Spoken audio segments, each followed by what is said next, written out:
جون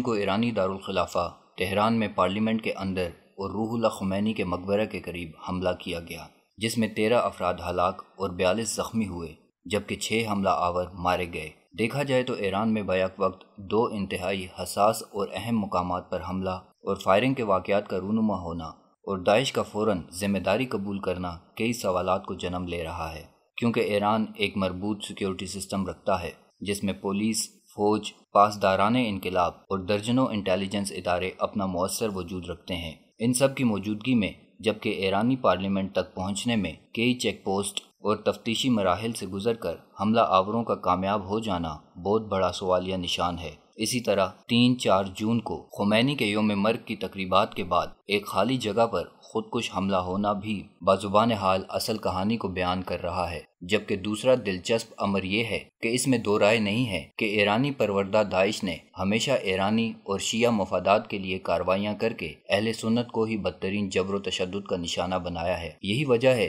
کہ پوری دنیا کے لیے چیلنج بننے والی دولت اسلامیہ ایران کے لیے ہمیشہ نرم گوشہ ہی رہی ہے، لیکن حالیہ واقعات میں ایک طرف تہران ان ایرانی حملہ آوروں کا داعش سے تعلق کا دعویٰ کر رہی ہے جو خود متعدد وجوہات سے مشکوک نظر آتا ہے، کیونکہ کئی حقائق سے معلوم ہو رہا ہے کہ مذکورہ بالا حملہ آوروں کا تعلق داعش سے نہیں ہے، جبکہ دوسری جانب یہی ایران سعودیہ پر حملوں میں ملوث ہونے کا بے بنیاد الزام لگا کر دنیا کو یہ باور کرانے کی کوشش کر رہا ہے کہ دہشت گردی کی اصل جڑ سعودی عرب ہے، جو کہ انتہائی مضحکہ خیز ہے۔ خیال رہے کہ یہ حملے خاص منصوبہ بندی کے ساتھ ایک ایسے وقت میں کروائے گئے ہیں جب 6 عرب ممالک نے قطر سے اس کی ایران اور شدت پسند تنظیموں سے قربت اور پشت پناہی کی وجہ سے اپنے سفارتی تعلقات منقطع کر لیے ہیں، جس کی وجہ سے ایک طرف ایران اور داعش مخالف اتحاد ٹوٹ پھوٹ کا شکار ہونے کی وجہ سے ایرانی مفادات کو تقویت مل رہی ہے، تو دوسری طرف خلیجی خطہ عدم استحکام اور انتشار سے دوچار ہونے جا رہا ہے،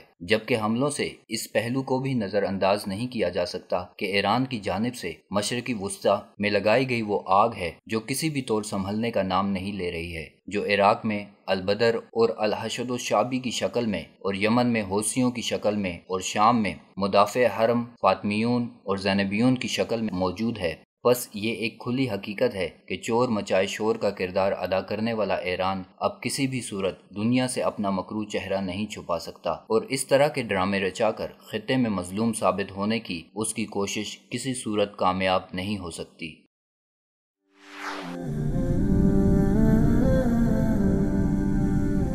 وصال اردو، حق کا راہی